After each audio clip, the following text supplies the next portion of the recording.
अस्सलाम वालेकुम, welcome back to my channel ES academy. तो आज हम करने वाले हैं chapter number 1 class 10 computer science का पहला चैप्टर। ये लॉन्ग क्वेश्चन, शॉर्ट क्वेश्चन में ऑलरेडी आपको डिस्क्राइब कर चुकी हूँ, एक्सप्लेन कर चुकी हूँ और उसका तरीका भी बता चुकी हूँ कि किस तरह से हमने उसको आंसर करना है। तो आप वो लेक्चर जाके देखें, आपके लिए बहुत ज्यादा इंपॉर्टेंट है। और जिन बच्चों ने देख लिया है तो चलते हैं अब हम लॉन्ग क्वेश्चन की तरफ। अगर आप शॉर्ट क्वेश्चन नहीं देख कर आए तो काइंडली पहले वो देख लें, क्योंकि उसी के लिंक में हमारे पास आज लॉन्ग क्वेश्चन है और मैं आज उसी से कंपेयर करके पढ़ाऊंगी कि हमने शॉर्ट क्वेश्चन में क्या लिखना है और लॉन्ग क्वेश्चन में क्या लिखना है। तो चलते हैं आज के वीडियो को स्टार्ट करते हैं, आज के लेक्चर को स्टार्ट करते हैं। अपने फ्रेंड्स के साथ भी शेयर करिएगा। क्वेश्चन नंबर 1 है हमारे पास, describe the set involve in the program solving. ठीक है, हमारे पास क्वेश्चन क्या है कि हमने स्टेप बताने हैं जो कि प्रोग्राम सॉल्विंग के अंदर यूज होते हैं। अब आपने शॉर्ट में देखा था कि प्रोग्राम सॉल्विंग को हमने किस तरह से एक्सप्लेन किया था और अब लॉन्ग में आप देखेंगे कि क्या फर्क है। और find the feasible solution problem, तो हमने इसको डिफाइन करना है। प्रॉब्लम सॉल्विंग या प्रॉब्लम सॉल्विंग प्रोसेस क्या होता है? Problem solving is a process of finding the solution of a difficult और a complex issue. It is a process by which any problem is solved। अब problem solving क्या है? एक process है किस चीज का? Finding a solution of a difficult या कॉम्प्लेक्स इशू। कोई भी कॉम्प्लेक्स इशू या डिफिकल्ट इशू हमारे पास आता है तो हम क्या करते हैं, उसको सॉल्यूशन फाइंड करते हैं। तो उस चीज को क्या कहते हैं? हम प्रॉब्लम सॉल्विंग कहते हैं, यानी कि मसले का हल ढूंढने को प्रॉब्लम सॉल्विंग कहा जा रहा है। इट इज अ प्रोसेस, ये एक प्रोसेस है। इससे क्या होता है कि कोई भी प्रॉब्लम जो है वो आसानी से सॉल्व हो जाती है। स्टेप्स क्या है इसके अंदर? Steps involve in the problem solving. तो अब हम देखते हैं, problem solving is step by step process, एक तरह का स्टेप बाय स्टेप प्रोसेस है। There are 4 basic steps. अब ये 4 बेसिक स्टेप्स हैं। जरूरी नहीं है कि हर किसी प्रॉब्लम के 4 ही स्टेप्स हों, 4 से कम भी हो सकते हैं, 4 से ज्यादा भी हो सकते हैं, लेकिन ये 4 बेसिक स्टेप्स हैं जो ऑलमोस्ट हर ही प्रॉब्लम के अंदर फॉलो किए जाते हैं किसी भी प्रॉब्लम का सॉल्यूशन ढूंढने के लिए। डिफाइन प्रॉब्लम, पहले हमें क्या करना होता है? डिफाइन करनी होती है प्रॉब्लम को कि प्रॉब्लम है क्या। जनरेट ऑल्टरनेटिव सॉल्यूशन, हमने क्या करना होता है? ऑल्टरनेटिव सॉल्यूशन को जहन में लाना होता है। Evaluate and select alternative solution, और फिर हमने जब ढूंढ लिया कि अच्छा ये पॉसिबल चीजें हो सकती हैं तो उसको क्या करें? हम सेलेक्ट कर लें कि हाँ भाई ये चीजें एग्जीक्यूटेबल हैं, और फिर क्या करें? उसमें से इम्प्लीमेंट करें जो कि पॉसिबल हैं और बेस्ट रिजल्ट हमें दे सकती हैं। अब उसको डिफाइन करते हैं। Define the problem. अब प्रॉब्लम को डिफाइन करने के लिए हमें क्या बताना पड़ेगा? In a problem solving process first step क्या है? हम आइडेंटिफाई करें प्रॉब्लम क्या है, किस चीज के किस वजह से ये प्रॉब्लम हमें फेस करनी पड़ रही है, क्या एरर आ रहा है, क्या चीज जो है वो ज्यादा कॉम्प्लिकेटेड है, या फिर it is a most difficult and most important of the all step. और ये सबसे ज्यादा इम्पोर्टेंट और डिफिकल्ट प्रोसेस होता है कि हमें जो है वो प्रॉब्लम का पता लगे, ठीक है, कि कहाँ प्रॉब्लम आ रही है, कहाँ पे हमने क्या चीज गलत कर दी है। It involve diagnosing the situation, ये इसमें क्या इन्वॉल्व होता है कि हमें सिचुएशन देखनी होती है कि अब हम क्या कर सकते हैं और किस वजह से ये प्रॉब्लम आई है। Focus should be on the real problem and not on it's symptoms. पहले हमें सिर्फ और सिर्फ ये देखना होता है कि प्रॉब्लम आ क्या रही है, ये नहीं देखना होता कि इसके जो है क्या इफेक्ट्स होंगे। पहले हमें सिर्फ आइडेंटिफाई करना होता है कि ये प्रॉब्लम है, ठीक है। During this first stage problem solving it is important to describe the problem. सही है, अब हमने ढूंढ लिया कि अच्छा हाँ ये मसला आ रहा है, तो फिर क्या करें हम कि उसको डिस्क्राइब करें, यानी कि उसको एक्सप्लेन करें कि ये इस प्रॉब्लम की वजह से ये चीजें हो रही हैं, ठीक है। A well describe problem will also help others to understand the problem. और वो क्या करेगा?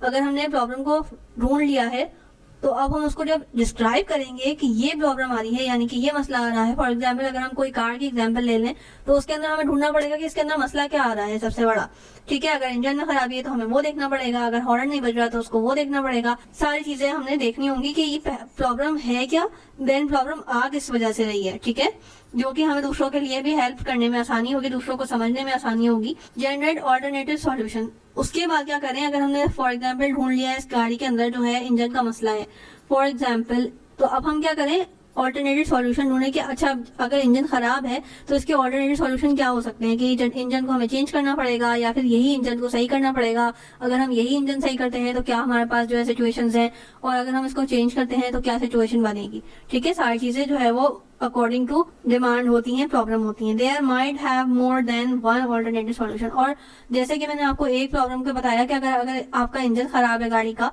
तो आप क्या करेंगे? आपके पास 3-4 तरह के ऑल्टरनेटिव्स आ गए कि आप या तो इंजन चेंज कर दें, या तो उसी को सही करा लें, या फिर ऐसे ही चलने दें, ठीक है। 3-4 तरह के फॉर एग्जाम्पल ऑल्टरनेटिव आ गए। अब क्या करें? It is the best to develop a list. आप क्या करें? लिस्ट बना लें जो भी पॉसिबल सॉल्यूशंस हैं, that can be assessed and decided which one will be the best for the particular solution and short comes of any opt option, ठीक है। यानी कि अगर आपने लिस्ट बना ली है तो अब आपने उसके अंदर देखना है कि कौन सा बेस्ट है। अगर आपका बेस्ट ये है कि आप जो है उसको चेंज करा लें और आपके पास उस वक्त फैसिलिटीज भी हैं, पॉसिबिलिटीज भी हैं कि आप जो है उसको चेंज कराने में जितना टाइम रिक्वायर्ड है आप वो भी फुलफिल कर सकते हैं, और जितनी पेमेंट आपको करनी पड़ेगी आप वो भी फुलफिल कर सकते हैं, जो भी सारी चीजें होती हैं, तो आपने उसी के अकॉर्डिंग उसको देखना है। ये नहीं कि बस बोल के आगे इंजन चेंज होगा तो होगा।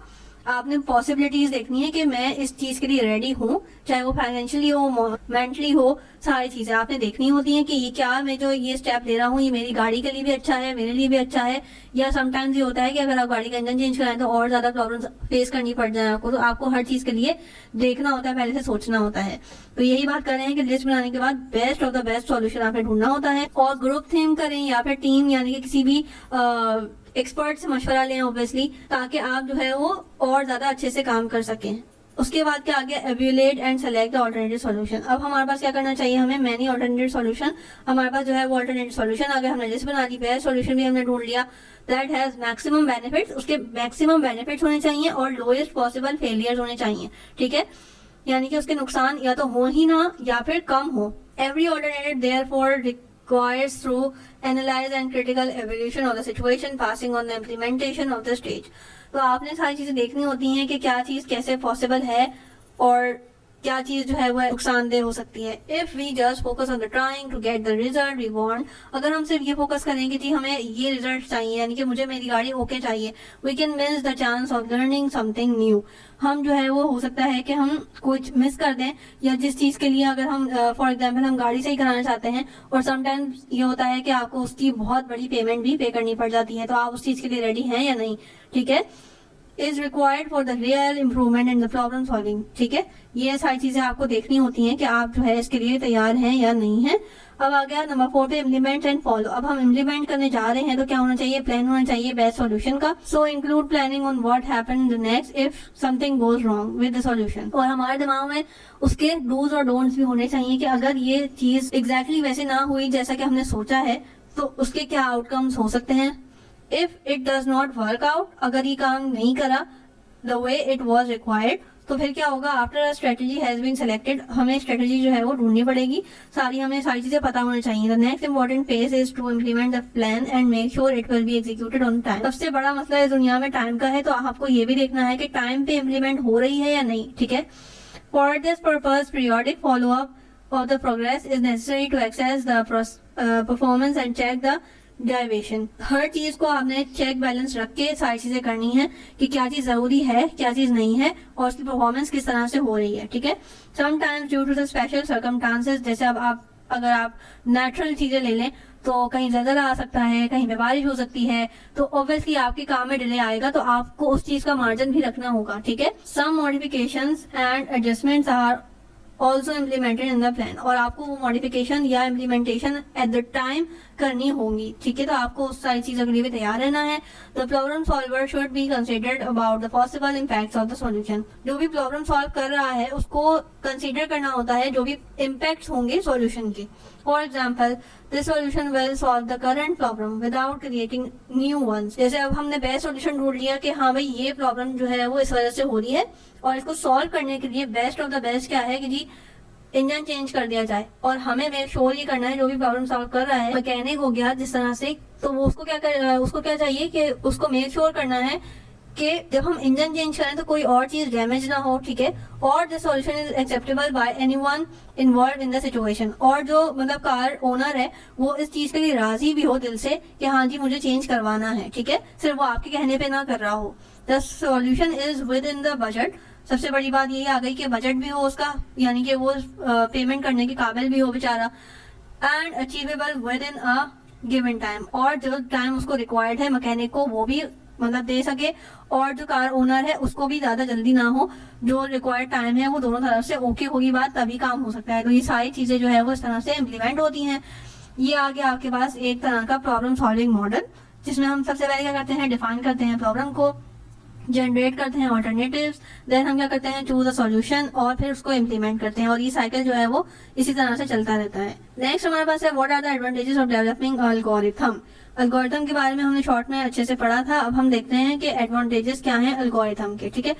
तो the advantages using algorithm to solve problem, सबसे पहला एडवांटेज क्या है कि ये सॉल्व करता है प्रॉब्लम को और make a decision is that it produce the best possible answer every time. इससे क्या होता है कि हमेशा मोस्टली क्या होता है कि बेस्ट पॉसिबल आंसर जो है वो हमें मिल जाते हैं। This is useful in situation where the accuracy is required. ये कहाँ यूज होता है, जहाँ पे एक्यूरेसी जो है वो हमें चाहिए होती है। ऐसे सॉल्यूशंस के लिए हम एल्गोरिथम को यूज करते हैं। Where similar problems need to be solve more often, और अगर सिमिलर प्रॉब्लम्स आ रही होती हैं तो वो और ज्यादा जल्दी जो है वो सॉल्व हो जाती हैं। It is a step wise presentation of the solution. ये स्टेप बाय स्टेप मैंने आपको दिखाया था, स्टेप 1, स्टेप 2, स्टेप 3, इस तरह से जो है वो सॉल्यूशन को प्रोवाइड करता है कोई भी प्रॉब्लम के लिए, which makes it easy to understand. और इस वजह से क्या होता है, हमें आसानी से समझ आ जाता है कि पहला स्टेप क्या है, दूसरा स्टेप क्या है। An algorithm use sequential procedure to develop a situation। वही वाली बात की स्टेप बाय स्टेप होता है, सीक्वेंस बनी हुई होती है, तो हमें कोई भी प्रोसेस को समझने में देर नहीं लगती। In many cases computer programs can be develop with the help of this process. और बहुत ज्यादा कंप्यूटर प्रोग्राम जो है वो इसी तरह से बनाए जाते हैं। Then data is entered in the program so that the algorithm can be executed to come up with the required solution.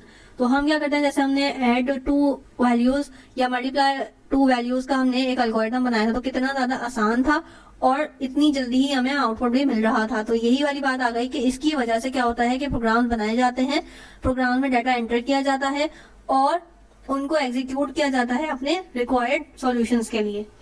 It is not dependent on any programming language. ये कोई भी खास इस तरह की आपको लैंग्वेज की नीड नहीं होती।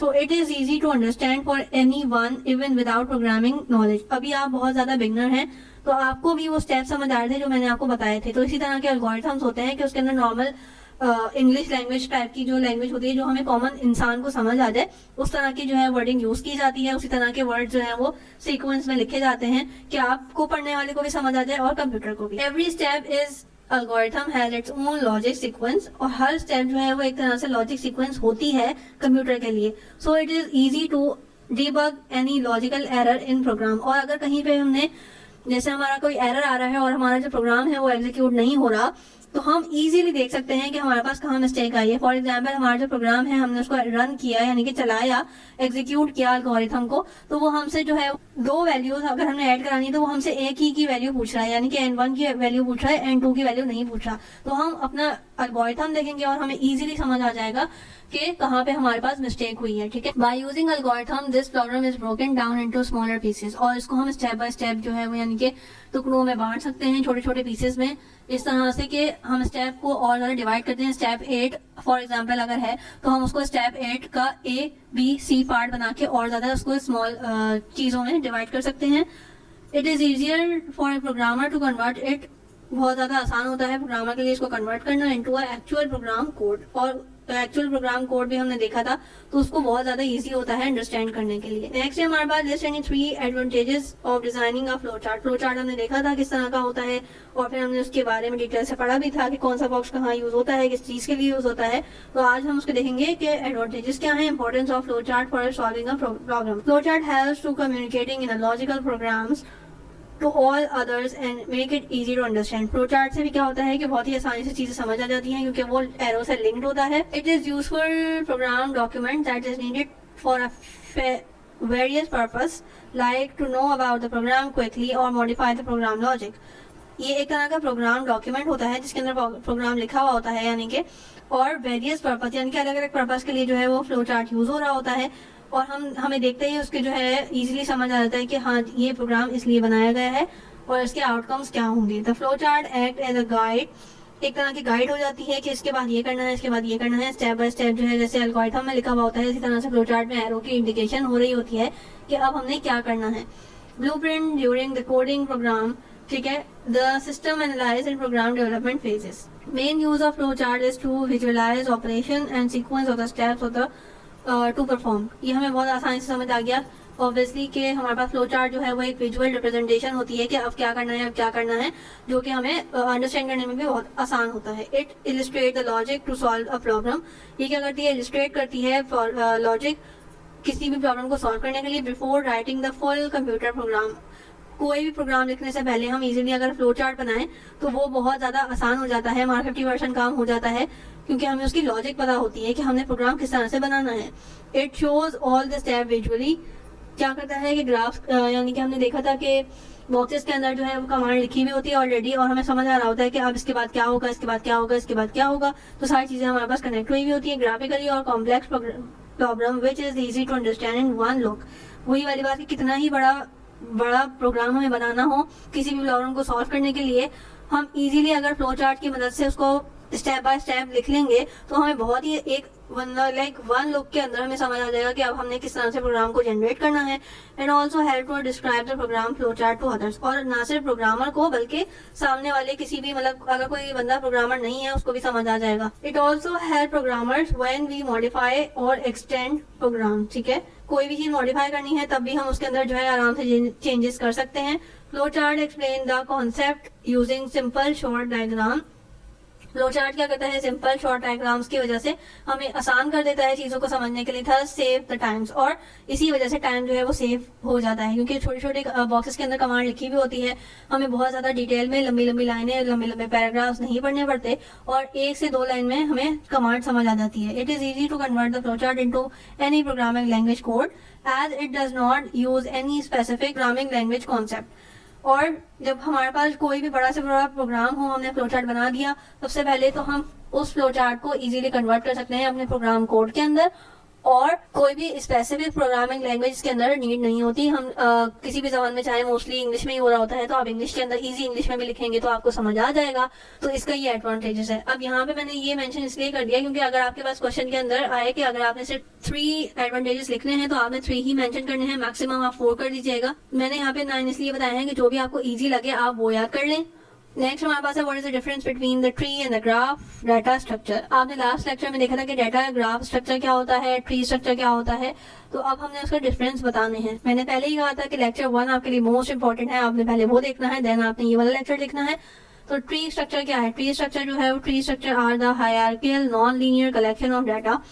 ठीक है, ये क्या होता है, इसमें हायरार्की बनी हुई होती है और ये non linear kind of data होता है। जबकि ग्राफ डाटा क्या होता है, graph data are the collection of linked node, ये आपस में लिंक्ड होते हैं, ये भी नॉन लीनियर नेटवर्क है लेकिन ये आपस में लिंक होते हैं। Like tree data structure graphs has nodes, tree data structure में भी नोड होते हैं लेकिन ग्राफ में भी होते हैं।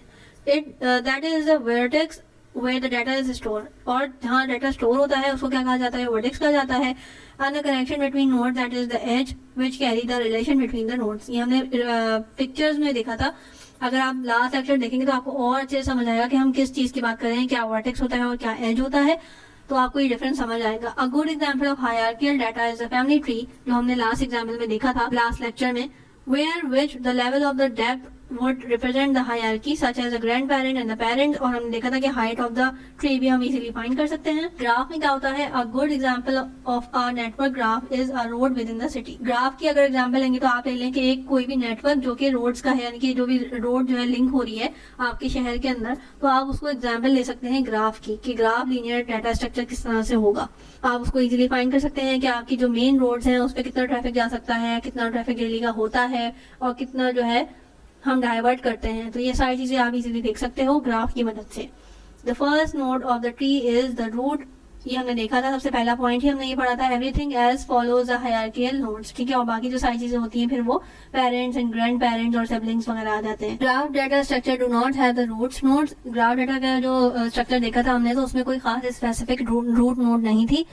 And there are no parent child relation, और उसमें कोई इस तरह के कनेक्शन नहीं थे कि जिसमें हमें शो हो रहा हो कि ये पेरेंट्स हैं, ये चाइल्ड है और उनका रिलेशन शो हो रहा हो, जबकि ट्री में ऐसा था। नेक्स्ट हमारे पास क्या है, the root node is also called the parent node, ठीक है, ये हमने देखा था किस वजह से कहते हैं, वो भी मैंने आपको वजह बताई थी।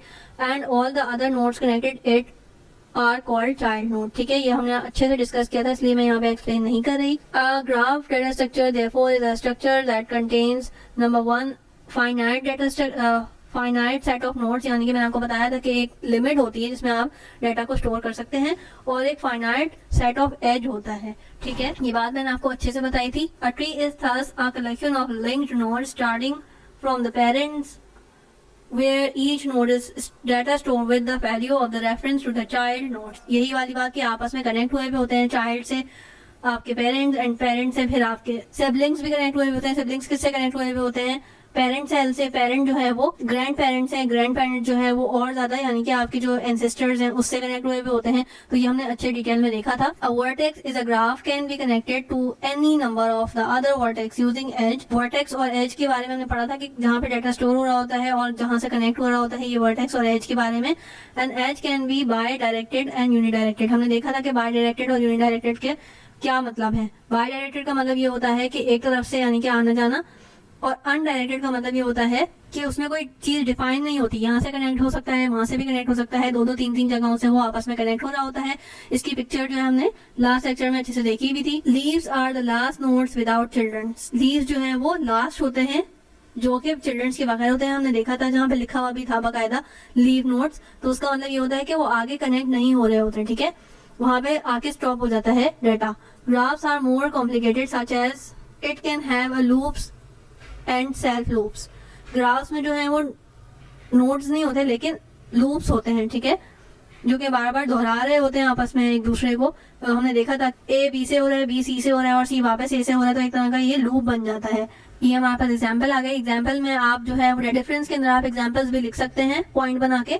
तो ये आ गए ट्री की एग्जाम्पल, जो कि हमने देखा था कि रूट सेल आ गया, ये आपके एंसेस्टर्स आ गए, देन आपके पेरेंट्स आ गए 2 और 3, देन आप इसके अंदर देख सकते हैं 2 के नीचे आपके जो है वो सिबलिंग्स आ गए 4 5, और सिबलिंग्स के बाद उनके जो है चिल्ड्रंस आ गए। तो ये कनेक्ट हो रहा है, ठीक है। इसी तरह से अदर साइड पे भी यही हो रहा है। और ये जो 8 9 है ये आ गए लीफ नोड्स, क्योंकि ये आगे कनेक्ट नहीं हो रहे हैं और इनसे आगे जो है वो डाटा कंटिन्यू नहीं हो रहा, तो इसको कहते हैं जो एंड पॉइंट होते हैं उसको कहा जाता है लीव नोड्स। अब आ जाते हैं डाटा स्ट्रक्चर के अंदर। तो हमने देखा था कि ये आपस में भी एक दूसरे से कनेक्ट हो रहे होते हैं। एक तरह के डाटा में हमारे पास जो है वो एरो इंडिकेट हो रहा होता है कि कौन सी चीज कहाँ से लिंक है, और एक में नहीं हो रहा होता। और इस तरह की ये जो है ग्राफ नोड्स होते हैं, जिसमें मैंने एग्जाम्पल दी थी कि रोड जो है वो आपस में कनेक्ट हो रहे हैं। तो लाइक अगर हम फॉर एग्जाम्पल ये ले लें तो ये एक मेन रोड हो गया, देन ये भी मेन रोड हो गया, ये आपस में एक दूसरे से कनेक्ट हो रहे हैं। तो इस तरह से जो है हमारे पास जो नेटवर्क होता है रोडों का, यानी कि जाल बिछा हुआ होता है, वो आपस में कनेक्ट भी हो रहे होते हैं और अलग अलग रोड भी होता है उनका। तो ये आ गए हमारे पास examples. What is the difference between the queue and stack? Queue और स्टैक को हमने अच्छे से देखा था, अब हम इजीली डिफरेंस कर सकते हैं। Queue data structure, queue is a linear data structure which is in which elements can be insert only from one side to the list called rear. जहाँ से एंटर होता है उसको क्या कहते हैं? हम रेयर कहते हैं। And the element can be deleted from the other side called front. Rear और फ्रंट दो चीजें होती हैं, हमने देखा था। और जहाँ से एंटर होता है डाटा उसको रेयर कहते हैं, जहाँ से डिलीट होता है उसको फ्रंट कहते हैं। स्टैक में हमारे पास आ गया, the stack is a linear data structure in which we element inserted and deleted only from the one side of the list called top। ठीक है, एक ही जगह से एंटर भी होता है और उसी जगह से डिलीट भी कर सकते हैं स्टैक के अंदर, तो उसको क्या कहते हैं? Top. The queue data structure follows the FIFO principle, the element inserted at the first in the list. Queue में हमने देखा था कि फीफो मेथड, यानी कि फर्स्ट जो चीज हम रखेंगे वो हम फर्स्ट में ही बाहर निकाल लेंगे। और स्टैक में हमारे पास क्या था? लीफो मेथड, ठीक है, लास्ट इन फर्स्ट आउट, यानी कि आप जो चीज लास्ट में रखेंगे वो चीज आप फर्स्ट में निकालेंगे, और जो चीज फर्स्ट में रखी गई होगी डेफिनेटली वो आप लास्ट में निकालोगे। The insertion of the element in a Q is called an Q, and delete को हम क्या कहते हैं? D Q. ये हमने लास्ट लेक्चर में पढ़ा था। अब आ जाते हैं दूसरी साइड पे, स्टैक में आ जाता है इंसर्शन को कहते हैं हम पुश, और डिलीट को क्या कहते हैं? Pop. In queue we always maintain 2 pointers, one pointing element is insert in the list with the front pointer and the second pointer element in the list inserted the last the rear pointer। ठीक है, एक front pointer होता है जो कि delete करता है और एक रेयर होता है जो कि एंटर करता है। स्टैक में हम देखते हैं a user can always keep the track on the last element press in the list pointer called top. इसकी एग्जांपल लिखते हैं, अच्छे से समझ आएगी। ये आ गई हमारे पास क्यू। अब हमने क्या पढ़ा था कि क्यू में एक तरफ से एंटर होता है और दूसरी तरफ से डिलीट होता है। तो ये एन क्यू जो है वो एंटर करता है और डी क्यू क्या करता है? डिलीट करता है, ठीक है।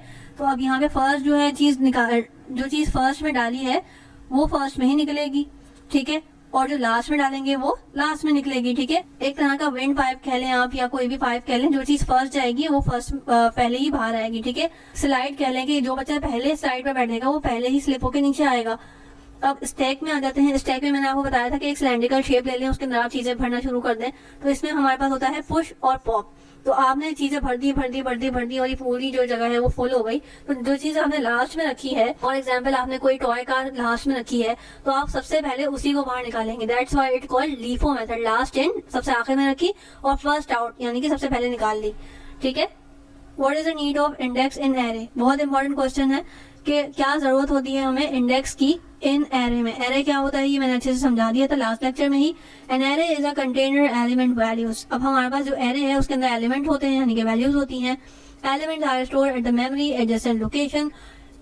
Each location of an element is in array has a numerical value called index. हर चीज की एक न्यूमेरिकल वैल्यू होती है जिसको हम कहते हैं index, which is used to identify the element। और वो क्या कर रही होती है? आइडेंटिफाई कर रही होती है एलिमेंट को। इसकी एग्जांपल मैंने दी थी आपको डाटा की, नाजरा की। ठीक है। Set of index in an array are consecutive numbers. ठीक है, यानी कि एक के बाद एक आने वाले numbers. Element in the array can be accessed by indexing. ठीक है। Thus the indexing is an operation that pull out a selected set of values from the array। ये हमारे डाटा को ऑर्गेनाइज करने में आसानी रहती है इससे। अब इसको देखते हैं कि ये काम कैसे करता है, वर्क कैसे करता है। तो ये हमने एग्जांपल लास्ट में भी देखी थी कि ये हमारे पास आ गई मेमोरी लोकेशंस, ये हमारे पास आ गया डाटा और ये हमारे पास आ गया इंडेक्स की वैल्यूज। ठीक है। अब इसमें कॉन्सेप्ट क्या है? इसमें कॉन्सेप्ट ये है कि ये आपकी जो 3 है वो इंडेक्स 2, 3 तीन चीजों पे ये काम हो रहा होता है। Number 1 array. एरे हमारे पास क्या स्टोर करा हुआ है? ए, जो कि जिसकी इंडेक्स वैल्यू क्या है? 0 है। इसी तरह से ये सारा डाटा स्टोर हुआ है ABC और इसकी इंडेक्स वैल्यू क्या है? 1 2 3 4। ठीक है। अब हमारे पास एरे की अगर लेंथ पूछी जाएगी, ये बहुत ज्यादा इंपॉर्टेंट चीज है कि आपके पास ये MCQ में भी आ सकता है। इस तरह की डायग्राम बना के दे सकते हैं आपसे और पूछा जा सकता है कि ये एरे क्या है या एरे की लेंथ क्या है। ठीक है। तो आप लेंथ क्या करेंगे? उसकी नंबर ऑफ एलिमेंट गिन के बता देंगे कि जी ये एरे की लेंथ है। ठीक है। फर्स्ट इंडेक्स का जो नंबर है वो क्या है? 0 है, तो आप क्या लिखोगे? 0।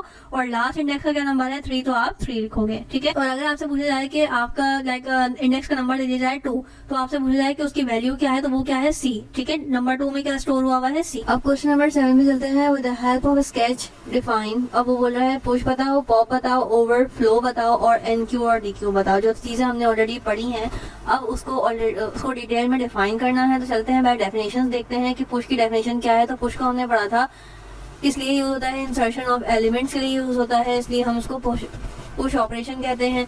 और ये कहाँ यूज होता है? स्टैक के अंदर यूज होता है। और स्टैक के अंदर बेसिकली कौन सा प्रिंसिपल लगता है? लीफो मेथड लगता है। ठीक है। कौन सा रूल लगता है, कौन सा मेथड लगता है? लीफो मेथड लगता है। और स्टैक के 2 ऑपरेशंस पढ़े थे हमने, पुश और पॉप। तो पुश के बारे में हम पढ़ रहे हैं कि ये इंसर्शन के लिए यूज हो रहा है। और उसके बाद क्या कह रहे हैं? Hence any value can be added. इसके अंदर जो है हम कोई भी वैल्यू एडिट कर सकते हैं, but only from top and top from the middle. ठीक है। हम ऊपर से ही कोई ना कोई वैल्यू ऐड कर सकते हैं ताकि वो मिडल तक चली जाए। पॉप की बात करते हैं। To delete an element from the stack. ये पॉप का ऑपरेशन जो है वो कहाँ यूज होता है? स्टैक के अंदर यूज होता है। और किस वजह से यूज होता है, किस चीज के लिए यूज होता है? तो इससे हम अपना कोई भी एलिमेंट जो हमने ऐड किया है वो डिलीट कर सकते हैं। We can only delete value from the top since stack use.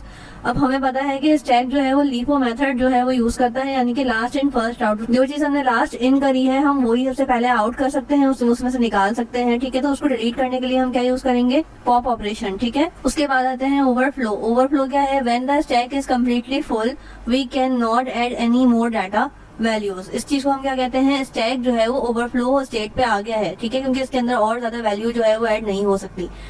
Underflow का क्या मतलब होता है? When the stack is not completely full. Stack जो है वो पूरी तरह से भरा नहीं होता। We can still add more data values. तो हम उसके अंदर थोड़ी सी और वैल्यू जो है ऐड कर सकते हैं, उसके अंदर जगह होती है उस वक्त तक। This is called stack underflow. ठीक है। इस चीज को क्या कहते हैं? स्टैक अंडरफ्लो कहते हैं। We can not remove any item in underflow state. और जब स्टैक अंडरफ्लो स्टेट पे होगा तो हम उसमें से कोई भी वैल्यू जो है वो रिमूव नहीं कर सकते। ठीक है। NQ क्या है? NQ जो है वो insertion of element is called NQ। ठीक है। इंसर्शन ऑफ एलिमेंट जो कि हम ऐड कर रहे होते हैं वैल्यूज एलिमेंट, तो उसको क्या कहते हैं? NQ कहते हैं। ठीक है। NQ is always done from rear problems. NQ हमेशा कहाँ होता है? रेयर प्रॉब्लम्स के लिए हम उसको यूज करते हैं, because NQ data structure follows first in first out order. अब ये हमने पढ़ा था कि हम क्यू में जब हमने पढ़ा था NQ और DQ के ऑपरेशंस पढ़े थे और उनके अंदर क्या पढ़ा था कि ये कब यूज होता है? जब हमें कोई चीज ऐड करनी हो क्यू के अंदर, ठीक है। और क्यू बेसिकली मेथड कौन सा होता है, फीफो, यानी कि फर्स्ट इन फर्स्ट आउट का मेथड। अब डी क्यू हमने पढ़ा था कि क्यू के अंदर दो ऑपरेशन होते हैं, एन क्यू और डी क्यू। एन क्यू हमने पढ़ लिया। अब डी क्यू क्या कहते हैं, डी क्यू क्या है, बेसिकली डिलीट के लिए जो चीज हम डिलीट करना चाहते हैं तो हम डी क्यू का ऑपरेशन लगाएंगे, ठीक है।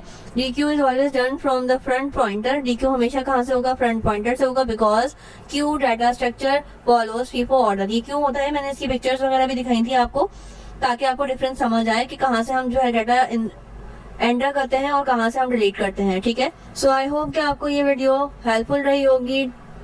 Please like my video, share my videos and subscribe my channel.